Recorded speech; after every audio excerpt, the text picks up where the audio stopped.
नमः समय साराय स्वानुभूत्या चकास्ते चित्त स्वभावाय भावाय सर्वभावान्तरच्छिदे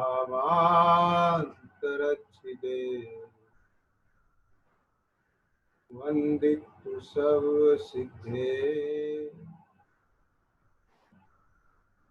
ध्रुवचलमनोवं गतिं पते वोच्छामि समय पाहुड़ नमो सुध केवली गणिदम्।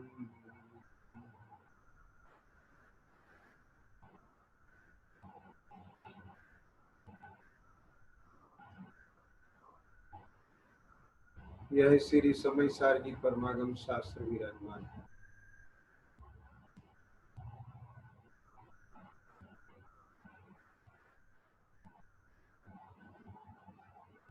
गुरुदेव श्री तो इसे अशरीरी होने का शास्त्र बोलते, क्योंकि वास्तव में तो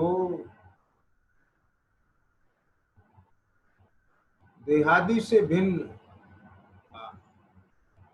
अपना जो चैतन्य भाव है, चैतन्य सत्ता है, उसकी दृष्टि कराने के लिए आचार्य देव ने एकत्व भक्त आत्मा को दर्शाया है।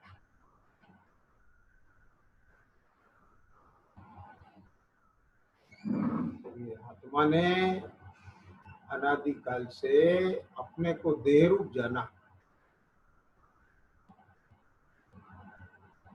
इंद्रिय रूप जाना। यह देह कहो कि इंद्रिय कहो, एक ही बात, क्योंकि ये पूरी देह स्पर्शन इंद्रिय है। इंद्रिय रूप जाना, देह रूप जाना, देह में एकत्व किया। इस देह में एकत्व के कारण ही नवीन नवीन देह धारण की है। और जहां अपने को देह से भिन्न, इंद्रियों से भिन्न एक अपना चैतन्य रूप अपने को अनुभव किया, अपने को चैतन्य रूप श्रद्धा में लिया, अहमपना उसमें आया, यह जन्म मरण का अभाव कर देता है। ऐसा यह अशरीरी होने का शास्त्र समय सार प्रमाण है। आचार्य गुरुवर कुन स्वामी यहाँ 21 नंबर की गाथा में तीर्थंकर केवली की निश्चय स्तुति का स्वरूप बताते हैं। हाँ, उसमें पहले ये गायक के शंकर दोष का परिहार करके स्तुति करते हैं। शिष्य ने प्रश्न किया, प्रभु आपने जो ये नए विभाग के द्वारा ये बताया है कि यह देह आत्मा नहीं है, आत्मा देह नहीं है, तो फिर ऐसे तीर्थंकर केवली की जो स्तुति हम करते हैं तो सब मिथ्या हो जाएगी ना। हाँ, श्री गुरु कहते हैं कि नए विभाग से इसे जानना कि देह आत्मा को जहां व्यवहार नहीं से एक कहा है, वहां तीर्थंकर केवली की जो स्तुति होती है वो समझना, लेकिन वास्तव में वह परमार्थ स्तुति नहीं है। तो सब परमार्थ स्तुति क्या है, ऐसा शिष्य ने प्रश्न किया। तो यहाँ 31, 32, 33 नंबर की गाथा की रचना हो गई,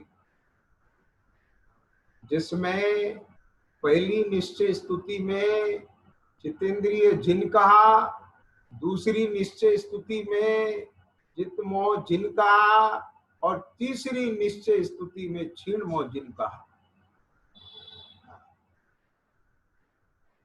आचार्य देव ने यहाँ निश्चय स्तुति करते हुए, निश्चय स्तुति का स्वरूप बताते हुए मानो तीर्थंकर केवली भगवान होने का मार्ग भी दर्शा। मुझे तो ऐसा लगता है कि आचार्य ने देखो, यानी इसमें जैसे कला होती है कि एक प्रयोजन के साथ में दो प्रयोजन साधने की, है ना। माने 26 नंबर की गाथा के आगे इस प्रकार से, इस शैली से प्रश्न उत्तर किया कि जिससे नए विभाग भी स्पष्ट हो जाए जगत के जीवों को। और ये जो 31, 32, 33 नंबर की गाथा ली है कि जिसमें जितेंद्रिय जिन, जितमो जिन, क्षीणमो जिन ऐसा स्वरूप बता करते हुए मानो आचार्य देव ने क्षीण मोह जिन होने की पूरी विधि बता दी है, मोह को क्षीण करने की पूरी विधि बता दी है। हल में आ गया। ऐसी ये बहुत ही सुंदर, विलक्षण, अद्भुत यह चर्चा है। क्या कहते हैं कि कैसे होते जितेंद्रिय जिन। ये निश्चय स्तुति का पहला प्रकार, निश्चय स्तुति का पहला प्रकार। जितेंद्रिय जिन, जो इंद्रिय जिनिता नान सहावादियम मुणदियादम तम खलु जिंदिदेयम तम खलु जिंदिदेयम ते पणंती जे निच्छदा साहू कर इंद्रिय ज्ञान स्वभावरु अधिक जाने आत्म को निश्चय विषय स्थित साधु जन आसे जितेंद्रिय उन्हीं को। जो इंद्रियों को जीतकर ज्ञान स्वभाव के द्वारा अन्य द्रव्य से अधिक आत्मा को जानता है, उसे जो निश्चय नय में स्थित साधु हैं वे वास्तव में जितेंद्रिय कहते हैं। जो निश्चय नय में स्थित साधु हैं वो वास्तव में जितेंद्रिय कहते हैं। इसे कहते हैं कि जो इंद्रियों को जीतकर ज्ञान स्वभाव के द्वारा अन्य द्रव्य से अधिक आत्मा को जानते हैं, उसे आत्मा को जानते हैं अर्थात अप्पा को जानते हैं, अपने को जानते हैं। अपने को जानते हैं कि कैसा जानते हैं कि इन अन्य द्रव्य से अधिक भिन्न आत्मा को जानते हैं। इंद्रियों को जीत कर माने ये इसमें रहस्य की बात है। देखो अनादिकाल से यह जो आत्मा है यह अपने को इंद्रिय रूप अनुभव करता है। चौथी गाथा में लिया ना, सुख पर उच्चदान भूदा सर्वस्व भी काम भोग मन कहा। ये जीव को काम भोग बंद की कथा तो अनादिकाल से परिचय में है, अनुभव में भी है। इस जीव को अनादिकाल से काम भोग बंद की कथा सुनने में आई है, परिचय में आई है, अनुभव में आई। तो वहां सेनाचार्य देव ने काम भोग में 5 इंद्रिय को लिया है। तो ये जो इंद्रियां हैं ये शरीर का अंग है, समझ में आया। तो यहाँ पर इंद्रियों को जीत कर माने एक देह से भिन्न अपने को अनुभव करके, ये जो इंद्रिय में मैं पना पड़ा है, इंद्रिय ज्ञान में ख्याल में आ गया। ओहो, ये जो इंद्रियों के माध्यम से प्रवर्तता हुआ जो क्षोभमिक ज्ञान है, ये ज्ञान के द्वारा यह जीव बहिर्मुख होता है और उसे उसमें जो परिणाम परिणमता है उस रूप अपने को अनुभव करता है। ऐसा अनादिकाल से इंद्रिय में एकत्व बुद्धि है, इंद्रिय ज्ञान है, इंद्रिय ज्ञान का विषय बाह्य रूपी पदार्थ है। इंद्रिय ज्ञान का विषय क्या है? ये रूपी पदार्थ। अनादिकाल से इंद्रिय ज्ञान। अभी संगी पंचेंद्री पन्ना मिला।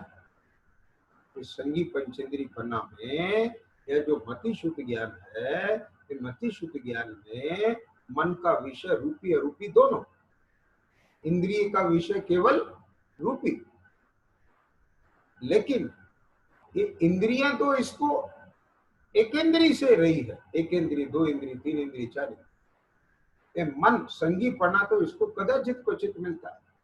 तो इंद्रिय में जब इसकी चेतना प्रवृत्ति है तो इंद्रिय के माध्यम से जब यह बाह्य पदार्थों को विषय बनाता है तो मन के द्वारा भी उन्हीं की विचारणा चलती है।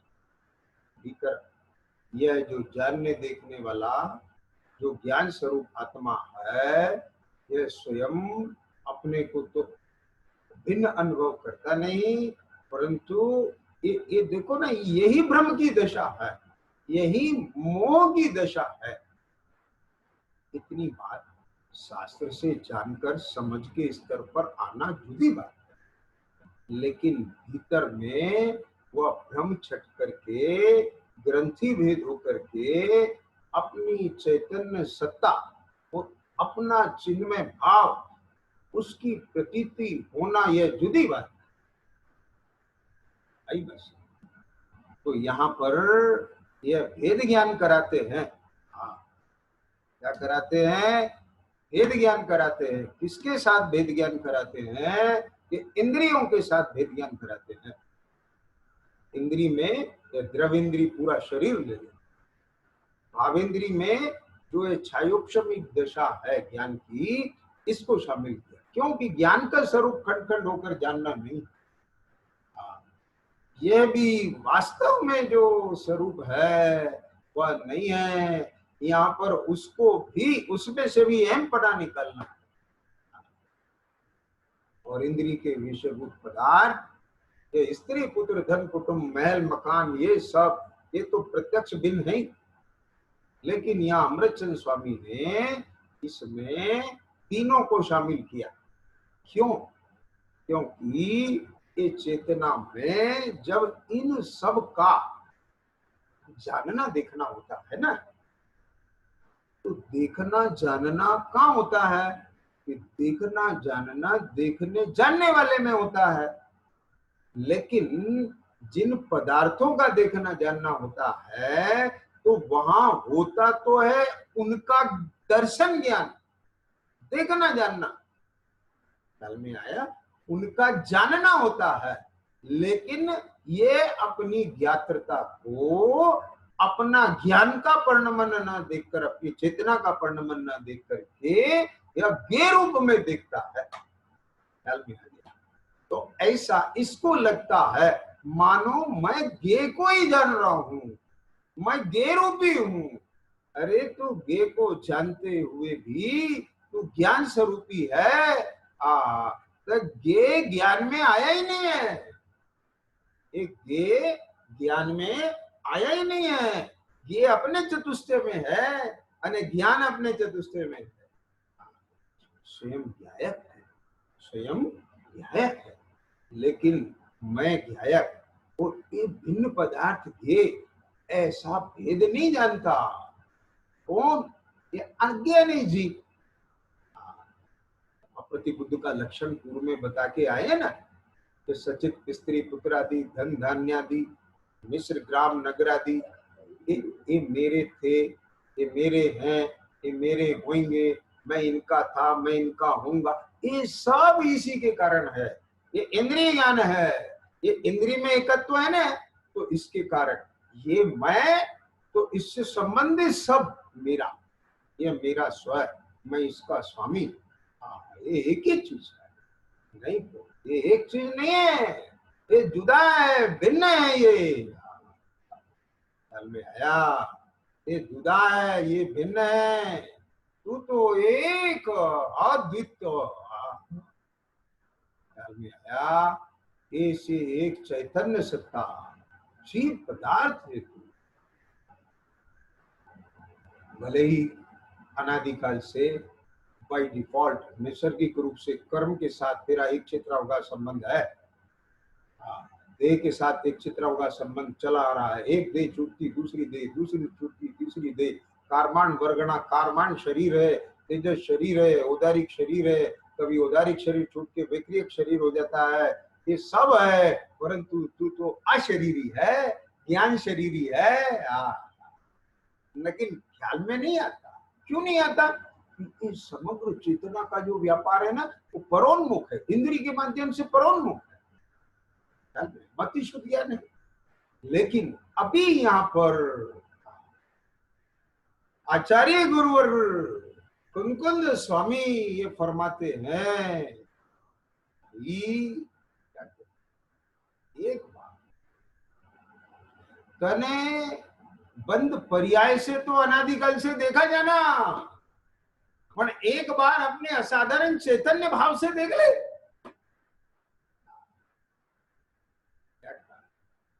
अपना जो चैतन्य भाव है वहां से अपने को देख जान, तो तेरा इंद्रिय के साथ भेद ज्ञान हो जाएगा। ज्ञान स्वभाव के द्वारा, क्या कहते हैं यहाँ पर देखो टीका में, अनादि है मर्याद रूप बंद पर्याय के वश, ये बंद पर्याय है बंद पर्याय, इसके वश माने ये बंद पर्याय का जानना होता है, उसके वश होकर के माने उस रूप ही जिसमें समस्व पर का विभाग अस्त हो गया, जिसमें समस्व पर का विभाग अस्त हो गया, दिखाई देता नहीं है। लेकिन जिस समय में भी यह अपने को बंद पर्याय रूप अनुभव कर रहा है, उस समय परमार्थ से देखा जाए तो स्व है, अन पर है। ये इंद्रिय ये बंद पर्याय, ऐसा लगता है मानो आत्मा के साथ एक भेद दिखाई नहीं देता। क्या दिखाई देता है? अमूर्तिक चैतन्य सत्ता और ये पुद्गल परमाणु का स्कंद रूप शरीर एक क्षेत्र होगा बंद पर्याय, ये इसमें भेद दिखाई नहीं देता। लेकिन ये इंद्रिय ज्ञान का विषय नहीं है भेद देखना।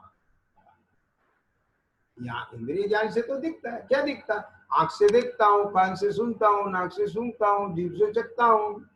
देखो मैं तो चखता हूँ, बराबर सही बात है। मैं तो सूंघता हूँ, बराबर सही बात है। मैं तो सुनता हूँ, बराबर सही बात है। मैं तो देखता हूँ, बराबर सही बात है। मैं तो छूता हूँ, बराबर सही बात है। इसे कौन न खाए?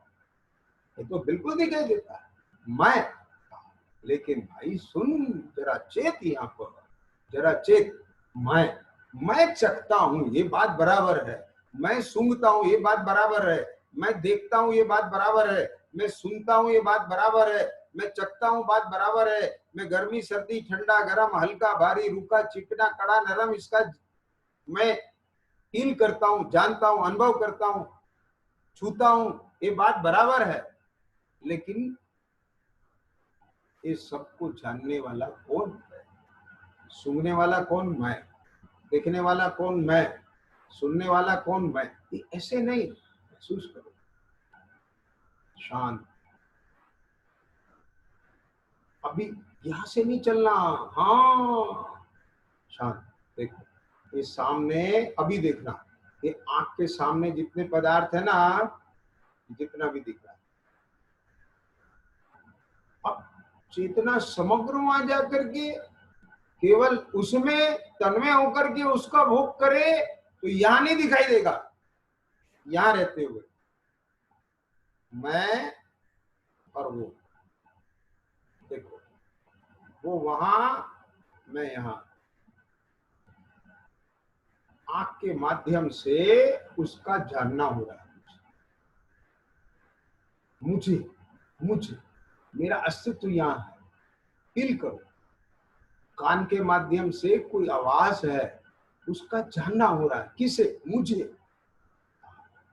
मुझे या मैं हूं, ऐसी सत्ता अपनी पकड़ो, उसे फील करो।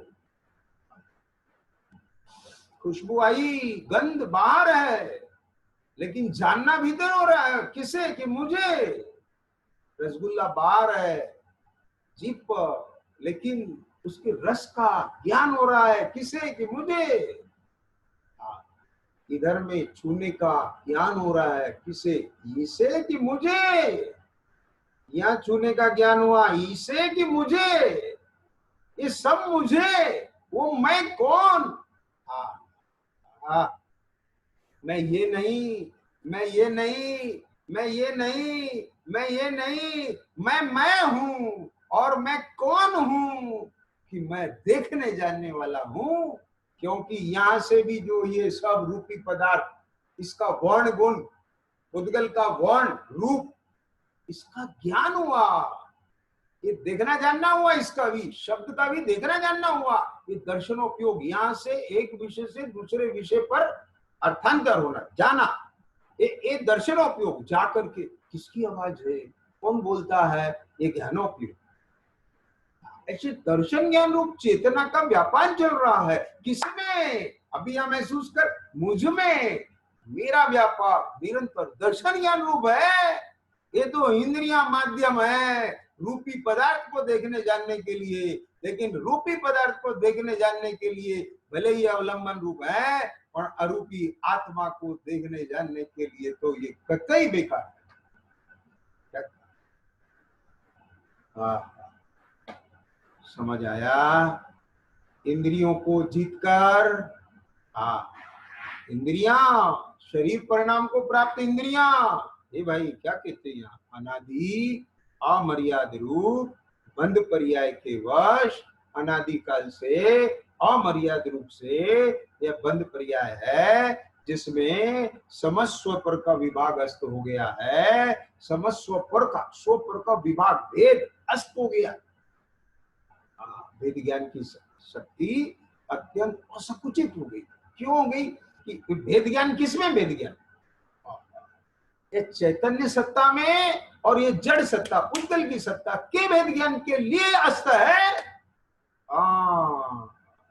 ये चिन्मय स्वभाव, चैतन्य भाव, और ये उद्गल का भाव, और भावक मोह का भाव, और उसके निमित्त से होने वाली यह आत्मा की भाव्य रूप दशा, भाव्य आत्मा और भावक मोह, इन दोनों से शुद्ध अपने चैतन्य तत्व का जो भेद ज्ञान है, उस भेद ज्ञान की शक्ति संकुचित है।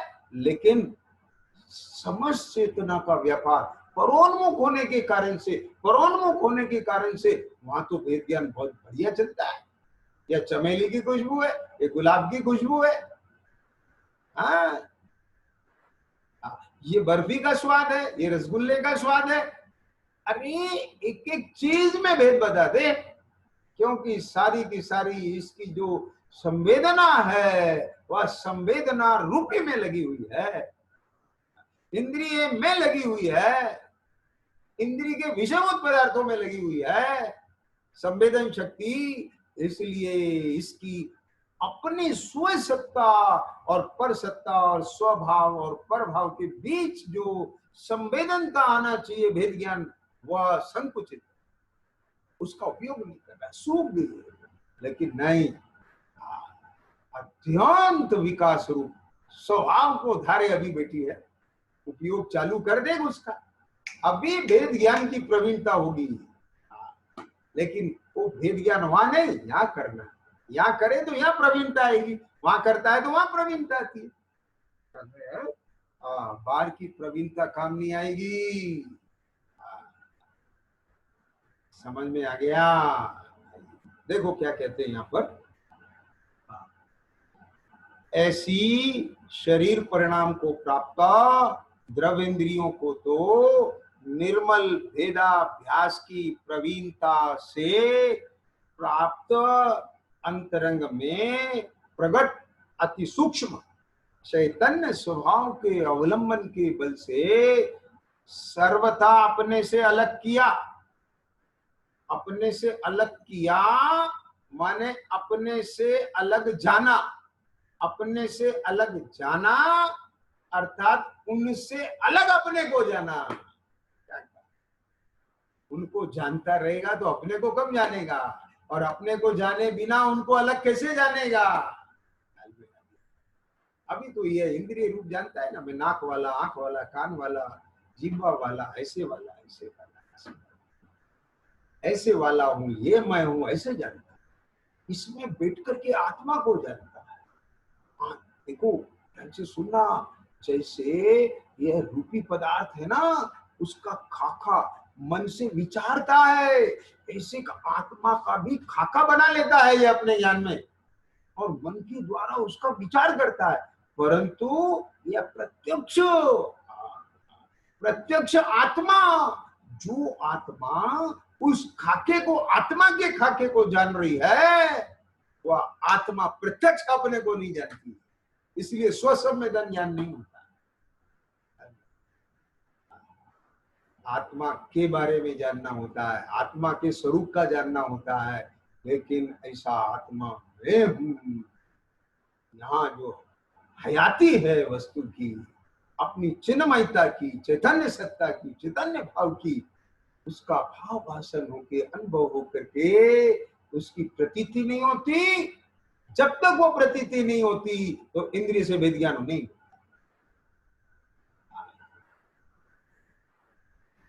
ऐसी अद्भुत बात है। हाँ, देखो थोड़ा फास्ट लेना है ना, समय की मर्यादा है अपनी, बराबर। हाँ, दिल्ली में तो ये गाथा 10-12 दिन चली। हाँ, एक एक चीज का बहुत प्रैक्टिकल के साथ में खुलासा किया था, ठीक है।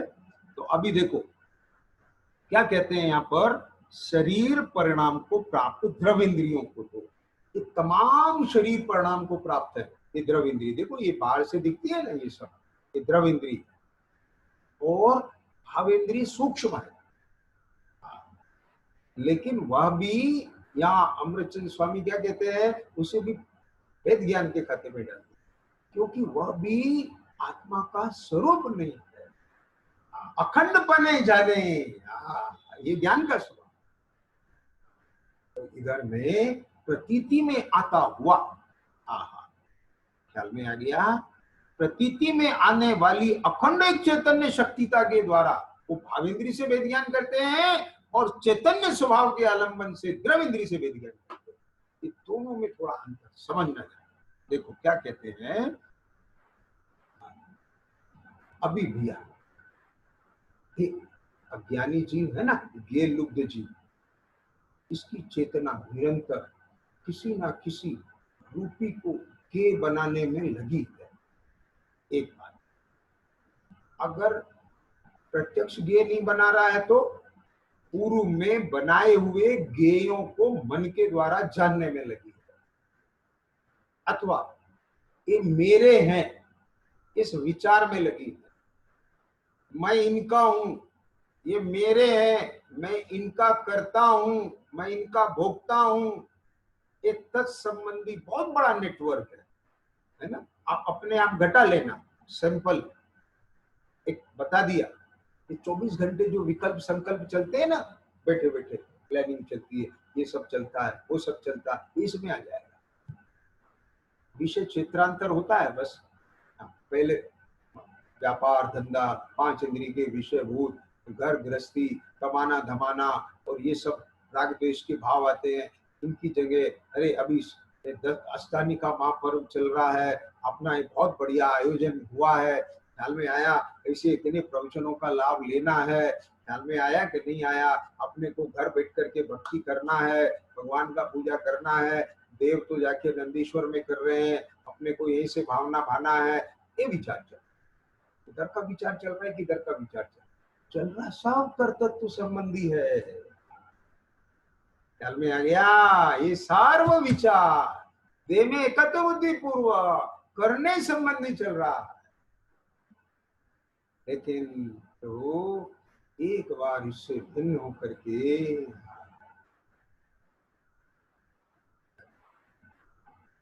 भेद ज्ञान के लिए चले तो ये आयोजन का प्रयोजन है। ये इसमें बहते हुए नहीं, क्या बोला, ध्यान से सुनना। शरीर परिणाम को प्राप्त द्रव इंद्रिय में बैठ करके एक प्रवाह में, मोह के प्रवाह में बहते हुए ये अष्टानी का पर्व नहीं बनाना है, ये स्वाध्याय नहीं सुनना है, स्वाध्याय नहीं करना है। क्या बोला भैया, फिर से ध्यान से सुनना। भेद ज्ञान करना है, यानी कि उस एंगल से चिंतन, वांचन, विश्लेषण, अवलोकन, सब कुछ उस एंगल से करना है जिसमें भिन्नता भाषित हो। देखो क्या कहते हैं यहां पर, क्या कहते हैं, देखो, अनादि है मर्याद रूप, बंध पर्याय के वश, बंध पर्याय के वश जिसमें समस्व पर का विभाग अस्त हो गया, ऐसी शरीर परिणाम को प्राप्त द्रव इंद्रियों को तो निर्मल भेदाभ्यास की प्रवीणता से प्राप्त, ये सारा का सारा जो आगम का सेवन, युक्ति का अवलंबन, गुरुओं का उपदेश, इस पूर्वक जो एक अनुमान बन के आया, वो उसमें बैठ कर के ये सब भेद ज्ञान करना, उसकी प्रवीणता से बार बार बार बार। भैया ये दृश्य को देखने वाला कौन है? मैं। आवाज को सुनने वाला कौन है? मैं। सुनने वाला कान की मैं। यहां से देखो कि इस शब्द का आभास किसका है, ये ज्ञात किसे हुआ, कान को कि मुझे? देखिए ये गंध किसी है, इसका ज्ञान किसे हुआ? मुझे। मुझे वो मैं कौन? मैं क्या कर रहा हूं? देख रहा हूं, जान रहा हूं, अनुभव कर रहा हूं, भिन्नता पढ़ रहा हूं। ये सब ऐसे थोड़ा सा उपयोग की सूक्ष्मता में आते आते ये जो स्थूल रूप से तन्मयता थी टूटती है, मोह ढीला पड़ता है, वो एकत्व रूप जो प्रतिभाषणा चल रही थी वो उसकी गाढ़ता ढीली होती है। यहाँ जो स्वपर का भेद है, विभाग है, वो भिन्न पड़ता है।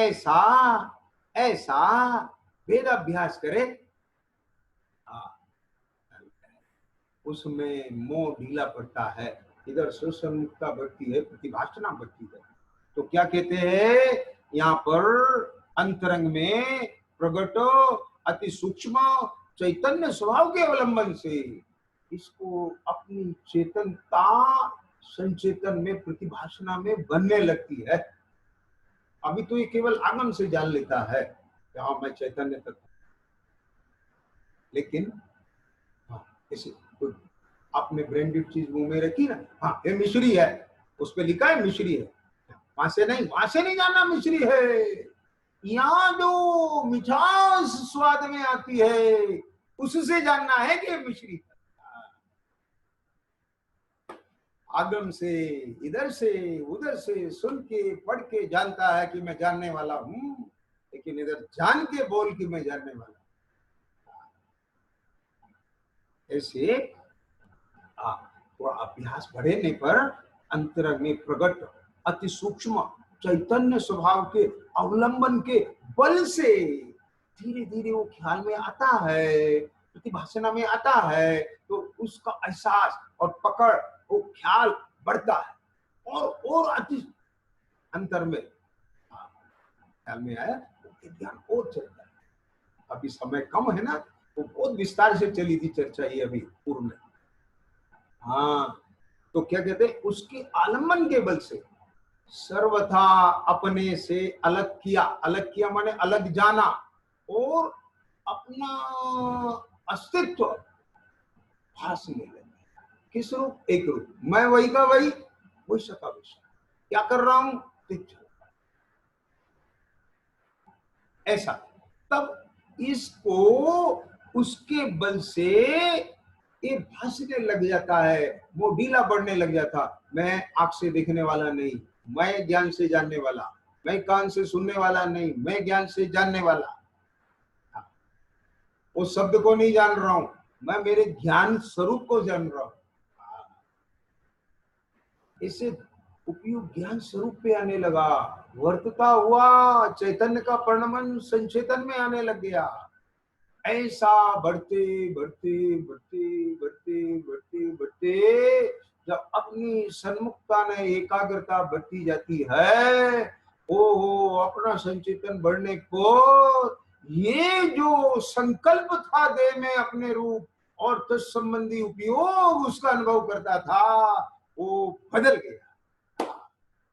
इधर में जो प्रत्येक पर्याय में चैतन्य गुण है, हाँ, जब ये अपने को शरीर रूप जानता था, इंद्रिय रूप जानता था, वहां भी देखन जानन रूप चेतना गुण था, पर वो चैतन्य गुण ख्याल में नहीं आ रहा था। उस चैतन्य गुण के प्रकाश में प्रकाशित होती हुई ये देह और उस देह में संकल्प, तत्संबंधी विकल्प, भावक का भाव, उन सबका मिला हुआ अनुभव करता था। इसी का नाम गे गया शंकर दोष, इसी का नाम भावे भावे शंकर दोष। एक साध है सब सदे, अपने को एक चैतन्य रूप अनुभव करने को इंद्रियों का जीतना हो गया और मोह टूट गया, भ्रांति मिट गई। अरे ये मैं नहीं हूं, बस वो मोड़ेगा, ये मैं नहीं हूं। ये क्या था? ये भावक का भाव था, उसके निमित्त से मैं आत्मा भव्य रूप हो गया था। वो मेरा स्वरूप नहीं है। देखो, ऐसे सूक्ष्म चैतन्य स्वभाव के आलंबन के बल से द्रव इंद्रियों को जीता हो, आगे भिन्न भिन्न अपने अपने विषयों में व्यापार भाव से, व्यापार भाव से, कभी कविया से, कविया से, कविया से, कभी जिब्बा से, ओहो, ऐसा चलता है, खंड खंड ग्रहण करती है। तो ऐसे कभी रूप को जानने वाला, ऐसा जानने वाला, एक खंड खंड जानने वाला नहीं मेरा। तो यहाँ पर ऐसी भावेंद्रियों को प्रतीति में आने वाली, अनुभव वेदन में आने वाली अखंड एक चैतन्य शक्तिता के द्वारा, अभी तो उपयोग देखो, कभी यहाँ करके रूप का अनुभव करता है, कभी यहाँ करके शब्द का अनुभव करता है, कभी यहाँ के खुशबू का अनुभव करता है, कभी यहाँ करके रस का अनुभव करता है, यहाँ मच्छर काटता है तो यहाँ पर उसके स्पर्श का अनुभव करता है, कहीं सर्दी गर्मी लगती है, खुजली लगती है तो उसका अनुभव करता है। अब ये जो अंतर में चेतना को अपने चित्त गुण का संचेतन हुआ ना, पूरे देह प्रमाण, ये जो संचेतन हुआ ना, अब यहाँ का यहाँ नहीं हो रहा है, यहाँ का ऐसे नहीं हो रहा है, ये पूरा एक अखंड बने होता है।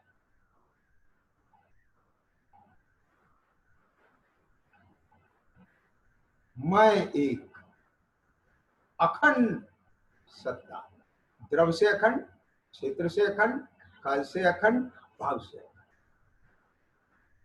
ये जो प्रतीति में आती हुई एक चैतन्य शक्तिता पूरी वर्तती हुई सुसंवेदन का विषय बनती है ना, उसमें ये भाव इंद्रिया अलग पड़ जाती है। वो ये मेरा स्वरूप नहीं, ये मेरा स्वरूप है। भगवान बराबर कहते हैं, ये मैंने अपने अनुभव से ध्यान दिया, तो उसका चेतना हो गया। और ग्राह्य ग्राहक लक्षण के द्वारा संबंध की निकटता से, हाँ, ये ऐसा स्वरूप है, ये सर्वांग एक चैतन्य है ना, सर्वांग एक चैतन्य, तो उसके सन्मुख जो भी आता है उसका देखना जानना होता है, यदि उपयोग परोन्मुख हो तो ऐसा संबंध की निकटता के कारण संवेदन के साथ, ये संवेदन बहुत इंपॉर्टेंट वर्ड है। हो, हाँ, ये जो समझ में बात चलती है ना, वहां संवेदनता नहीं लेना, अपने संवेदन, वो उसका संवेदन करता, और करना है अपनी प्रकट वस्तु का, वस्तु के विचार का नहीं, रूप का नहीं, वस्तु का। अपने संवेदन के साथ परस्पर एक जैसे हुए दिखाई देते हैं, ऐसे भाव इंद्रियों के द्वारा ग्रहण किए हुए इंद्रियों के विषय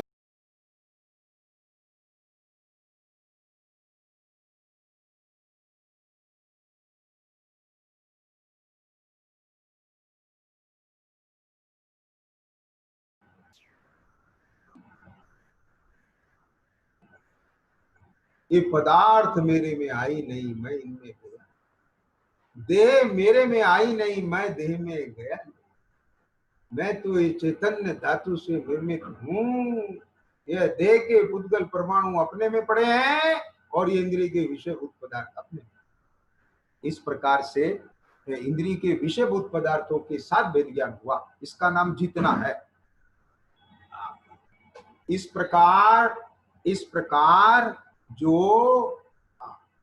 प्रकार जो द्रवेंद्रियों, भावेंद्रियों तथा इंद्रियों के विषयभूत पदार्थों को जीत कर ये ज्ञायक संकर नामक दोष आता था, सो सब दूर होने से एकत्व में संकोचकीन और ज्ञान स्वभाव के द्वारा सर्व अन्य द्रव्यों से परमार्थ से भिन्न ऐसे अपने आत्मा का अनुभव करता है। ये मैं एक अखंड सत्ता और चैतन्य भाव, उसमें पूरा आत्मा आनंद गुण धर्म शक्ति सबको अभेद पने संवेदन, वह निश्चय से जितेंद्रिय जिन है। अब यहाँ देह से वेद ज्ञान हो गया, ये इंद्रिय से वेद ज्ञान हो गया। अब इंद्रिय से वेद ज्ञान हुआ तो इंद्रिय में जो एकत्व रूप मोह था ना, उसका परिहार भी हो गया। उसका परिहार हो गया। किसका? मोह का परिहार हो गया।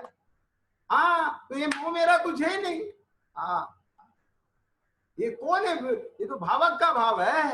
अरे रे रे, ख्याल में आ गया।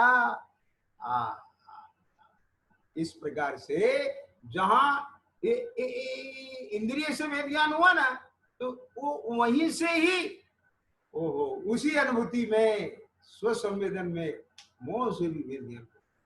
ये तो भावक का भाव है और उस भावक के भाव के निमित्त से यह जो आत्मा की भव्य रूप दशा थी, यह भी मेरा स्वरूप नहीं है। मेरा स्वरूप तो यह एक पारमार्थिक ज्ञान स्वभाव है, भगवान ज्ञान स्वभाव है। ये चीज 32 नंबर की गाथा में पूरी की पूरी आ गई। क्या कहते हैं यहाँ पर?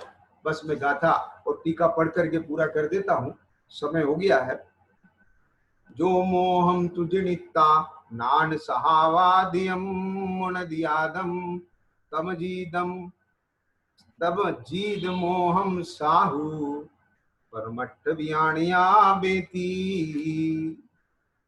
जो मुनि मोह को जीत कर, ये मोह है ना, सब मोह राग द्वेष विभाव, इन सब को ज्ञान स्वभाव के द्वारा, इसी चैतन्य भाव के द्वारा अपने से भिन्न जाना, वो उनका जीतना। ख्याल में आ गया? वो जित मोह।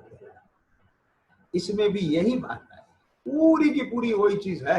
आप टीका पढ़ लेना तो आपको पूरा बराबर ख्याल में आएगा।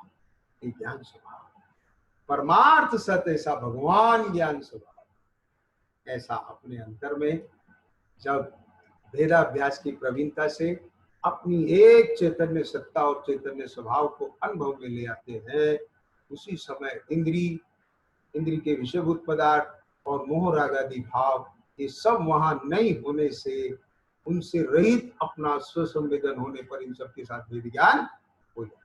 सहजा